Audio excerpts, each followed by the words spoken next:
جاوید اختر کو تو جانتے ہوں گے آپ لوگ، شبانہ اعظمی کا شوہر جاوید اختر، جو ایتھیسٹ ہے، جو ملحد ہے، جو اللہ کو نہیں مانتا ہے، اس کا ڈیبیٹ ہونے والا ہے ایک مولانا کے ساتھ کل صبح 11 بجے یوٹیوب پر وہ لائیو ہوگا، اور ڈیبیٹ کا ٹاپک کیا ہے؟ Does God exist? کیا خدا موجود ہے؟ کیا اللہ ہے؟ اس پر وہ جاوید اختر نام کا ملحد وہ بحث کرے گا. یعنی وہ یہ ماننے کو تیار ہی نہیں ہے کہ اس دنیا میں کوئی رب بھی ہے، کوئی اللہ بھی ہے، کوئی اس دنیا کو بنانے والا بھی ہے. یہ دور آ چکا ہے جب علماء کو اس بات پہ ڈیبیٹ کرنا پڑ رہا ہے کہ اللہ ہے، اور اسی لیے اللہ کے نبی فرماتے قیامت کے پہلے وہ دور بھی آئے گا، لوگ بہت زیادہ سوالات کریں گے، اتنے سوالات کریں گے کہ یہاں تک سوال پہنچ جائے گا جب ساری چیزوں کو اللہ نے بنایا، فمن خلق اللہ، تو اللہ کو کس نے بنایا؟ اللہ کو بنانے والا کون ہے؟ یہاں تک سوال کیا جائے گا. اور جب یہ سوال تمہارے ذہن میں آ جائے، تمہارے دماغ میں آ جائے، اللہ کے نبی نے فرمایا فَلْيَنْتَهِ وَلْيَتَعَوَّذْ بِاللَّهِ مِنَ الشَّيْطَانِ الرَّجِيمِ. جب انسان کے دماغ میں اس طریقے کا سوال آئے تو اللہ کی پناہ مانگے شیطان مردود سے، اعوذ باللہ من الشیطان الرجیم پڑھ لے، اور جلدی سے اپنے خیال کو دل سے نکال دے. یہ دور آ چکا ہے کہ اللہ کے وجود پر ڈیبیٹ ہونے والا ہے. علماء کو یہ ثابت کرنا پڑ رہا ہے کہ اللہ بھی موجود ہے. میرے پیارے ساتھیوں، اس دور میں اپنے ایمان کی حفاظت کرو. میری بہنوں، اپنے ایمان کی حفاظت کرو. اور ایمان کی حفاظت کرنا ہے تو 3 چیزوں کو لازم پکڑ لو، 3 چیزوں پر ضروری عمل کرنا ہے، 3 چیزوں کو اپنانا ہے، تبھی ایمان کی حفاظت ہوگی. پہلا کام، علم حاصل کرو، دین سیکھو، ایمان کو سمجھو. ہر مسجد میں مکتب قائم کرو. اپنے بچوں کو مدرسے میں نہیں ڈالتے، کانوینٹ میں پڑھاتے، اسکول میں پڑھاتے ہو، تب بھی کوئی حرج کی بات نہیں ہے، لیکن مسجد میں مکتب قائم کرو. اچھے ٹیچر کو رکھ کر کے بچوں کو مکتب میں بھیجو. آپ کا بچہ کانوینٹ میں پڑھے، اسکول میں پڑھے، تبھی وہ دین کی اتنی نالج رکھے، اس کو معلوم ہو اللہ کون ہے، اس کو معلوم ہو رسول کون ہے، اس کو معلوم ہو اسلام کیا ہے. دین کی نالج حاصل کرو. یہ پہلا کام کرنا ہے. فَعْلَمْ أَنَّهُ لَا إِلَهَ إِلَّا اللَّهُ وَاسْتَغْفِرْ لِذَنْبِكَ وَلِلْمُؤْمِنِينَ وَالْمُؤْمِنَاتِ. اے نبی، آپ علم حاصل کیجئے. اللہ کے سوا کوئی عبادت کے لائق نہیں ہے. نبی سے کہا جا رہا ہے علم حاصل کیجئے. دنیا کا پہلا کام یہ ہے، علم حاصل کیجئے، اور یہی علم آپ کو قبر میں کام آئے گا. آپ کے بچے ڈاکٹر بنے، بہت اچھی بات ہے، انجینئر بنے، بہت اچھی بات ہے، بزنس مین بنے، بہت اچھی بات ہے. وہ دنیا کے کسی بھی کونے میں چلے جائیں، پہلے مسلمان بنے. ان کا شعور اتنا پختہ کرو، ان کو اتنی نالج دے دو. وہ ڈاکٹر ہو تو اسلام پر چلنے والا ڈاکٹر ہو، وہ انجینئر ہو تو اسلام پر چلنے والا انجینئر ہو. اسے معلوم ہو کہ اللہ اس کا رب ہے. وہ دنیا میں کہیں پر بھی جائے، اپنے اللہ کے بارے میں اس کو معلوم. دوسرا کام آپ کو یہ کرنا ہے، اگر ایمان کی اس لڑائی میں ایمان کو بچانا ہے، دوسرا کام کیا کرنا ہے؟ اچھے لوگوں کی صحبت اپنانا ہے. حضرت نوح علیہ السلام کا بیٹا برے لوگوں کی سنگت میں رہا، بگڑ گیا. 950 سال تک اللہ کے دین کی تبلیغ کرنے والے نبی کا بیٹا برے لوگوں کی سنگت میں رہ کر کے بگڑ گیا، اور نتیجہ کیا نکلا؟ ڈوب گیا، مر گیا، ختم ہو گیا. دنیا میں بھی برباد ہو گیا، آخرت میں بھی برباد ہو جائے گا. اور اصحاب کہف کا کتا جو غلیظ جانور ہے، جو ناپاک اور نجس جانور ہے، کتا برتن میں منہ لگاتے 7 بار دھونا پڑے گا. وہ کتا اصحاب کہف کے ساتھ تھا تو اللہ نے قرآن میں اس کتے کا ذکر کر دیا. وہ کتا اچھے لوگوں کے ساتھ رہنے کی وجہ سے ان کے ساتھ اس کی گنتی ہوئی. اور جب اللہ نے اصحاب کہف کا ذکر کیا، فرمایا 7 وثامنهم کلبهم، وہ 7 تھے اور 8واں ان کا کتا تھا. ان کا کتا بھی 309 سال تک وہ زندہ رہا.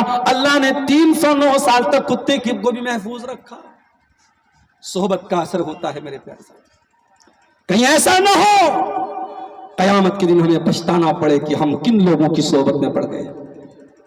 یوم یعض الظالم یدیہ یقول یا لیتنی اتخذت مع الرسول سبیلا یا ویلتا لیتنی لم اتخذ فلانا خلیلا لقد اضلنی عن الذکر بعد اذ جاءنی وکان الشیطان للانسان خذولا۔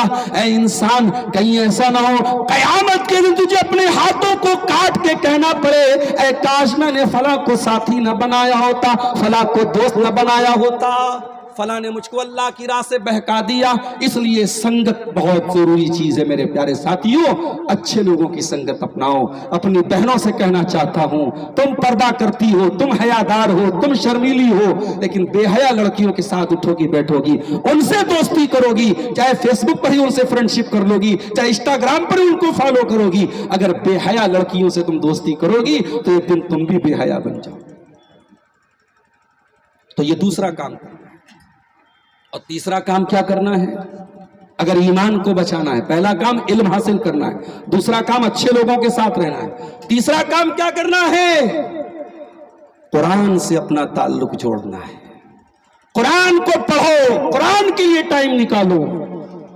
موبائل 10 منٹ کے لیے ڈسچارج ہو جائے بے چین ہو جاتے ہو، واٹس ایپ پر کوئی میسج دوستوں کا ہے نہ دیکھ پاؤ بے چین ہو جاتے ہو، اتنی محبت تم کو موبائل سے ہو گئی، اتنی محبت تم کو سوشل میڈیا سے ہو گئی۔ اللہ نے اپنا انتم میسج، اپنا لاسٹ میسج، اپنا انتم سندیش تم کو بھیجا ہے جو محمد عربی صلی اللہ علیہ وسلم کے ذریعے قرآن کی شکل میں آپ کو ملا ہے، اور جو قرآن میرے نبی پر اترا وہی قرآن ایز اٹ از آپ کے پاس ہے، ایک زیر زبر کا بھی فرق نہیں ہے، وہی قرآن آج آپ کے پاس ہے۔ دنیا کی کسی بھی لائبریری میں چلے جاؤ، بائبل کے نسخوں میں فرق مل جائے گا، وید اور رامائن میں فرق مل جائے گا، پرانوں میں فرق مل جائے گا، مگر اللہ کی قسم عثمان غنی جس قرآن کی تلاوت کرتے ہوئے شہید ہوئے تھے اور جس قرآن پر ان کے خون کے چھینٹے پڑے تھے، آج بھی تاشکند کے میوزیم میں وہ قرآن رکھا ہے۔ اٹھاؤ اس قرآن کو اور اپنے مدرسے میں رکھے ہوئے، اپنے گھر کی الماری میں رکھے ہوئے قرآن کو اٹھاؤ، دونوں قرآن میں آپ کو کوئی فرق نہیں ملے گا۔ انا نحن نزلنا الذکر وانا له لحافظون۔ یہ قرآن مانو کی یہ مین میڈ بک نہیں ہے، یہ مین ریٹن بائی مین بک نہیں ہے، انسان کی لکھی کی کتاب نہیں ہے، محمد رسول اللہ کی لکھی کتاب نہیں ہے، یہ کتاب اللہ کی کتاب ہے۔ میرے پیارے ساتھیوں، اس قرآن سے اپنا تعلق۔ مولوی صاحب سائنس پڑھانے والا ٹیچر مہینے میں 10,000 روپیہ مہینہ کما رہا ہے، اسی اسکول میں اسی مدرسے میں قرآن پڑھانے والا ٹیچر 5,000 پا رہا ہے۔ آپ کے گھر میں بچوں کو جو میتھ پڑھانے والا ٹیچر آتا ہے وہ 2,000 روپیہ مہینہ پا رہا ہے، اور قرآن پڑھنے والے مولوی صاحب سے مول بھاؤ کرتے ہیں، مولوی صاحب 500 لے لیجئے 600 لے لیجئے۔ قرآن کی ویلیو کو ہم نے گرایا ہے میرے ساتھی۔ نبی نے تو قرآن کی ویلیو بہت بڑی بتائی تھی، نبی نے تو یہاں تک فرمایا خیرکم من تعلم القرآن وعلمہ، جو قرآن کو سیکھتا ہے، جو قرآن کو سکھاتا ہے، اس سے بہتر کوئی نہیں ہے۔ قرآن کو سیکھنے سکھانے والے سے بہتر کوئی نہیں، دنیا کی کوئی نالج قرآن کا مقابلہ نہیں کر سکتی۔ آپ نے قرآن کی ویلیو کو گرایا ہے، قرآن سے اپنا تعلق جوڑو میرے بھائی، ان قرآن پڑھنے پڑھانے والے بچوں کی قدر کرو، قرآن کے حافظوں کی قدر کرو، قرآن کے عالموں کی قدر کرو۔ اللہ قرآن میں کہتا ہے وَقَالَ الَّذِينَ كَفَرُوا لَوْلَا نُزِّلَ عَلَيْهِ الْقُرْآنُ جُمْلَةً وَاحِدَةً، یہ کافر کہتے ہیں، یہ انکار کرنے والے کہتے ہیں کہ نبی پر قرآن اکٹھا کیوں نہیں اتارا گیا، قرآن ایک ساتھ پورا 30 پارے کیوں نہیں اتارا گیا، قرآن 114 سورتیں اکٹھی کیوں نہیں اتاری گئی۔ كَذَلِكَ لِنُثَبِّتَ بِهِ فُؤَادَكَ وَرَتَّلْنَاهُ تَرْتِيلًا۔ اے نبی، ہم تھوڑا تھوڑا قرآن اس لیے اتار رہے ہیں کیونکہ تھوڑا تھوڑا قرآن اترتا چلا جائے گا اور آپ کا دل مضبوط ہوتا چلا جائے گا، اس لیے قرآن کو تھوڑا تھوڑا کر کے ہم نے اتارا ہے، قرآن کو ٹھہر ٹھہر کر کے پڑھنے کا حکم دیا ہے۔ قرآن پڑھو میرے بھائی، قرآن آپ کے دلوں کو سکون دے گا۔ اے میوزک کے پیچھے بھاگنے والے نوجوانوں، ایئر پوڈ لگا کر کے رات دن گانا سننے والے نوجوانوں، وہی ایئر پوڈ لگا کر کے، وہی ہیڈ فون لگا کر کے بائک سے جاتے ہوئے ایکسیڈنٹ ہو جاتا ہے، مر جاتے ہو، اسی کار میں گانا سنتے ہوئے موت آ جاتی ہے۔ سوچو قیامت کی نیند اٹھو گے تو گانا سنتے ہوئے۔ وعلیکم السلام، جزاک اللہ۔ اگر سوچو اسی حالت میں موت آ گئی تو کیا انجام ہوگا میرے ساتھی۔ اس لیے غور کرو میرے پیارے ساتھیوں، آج بھی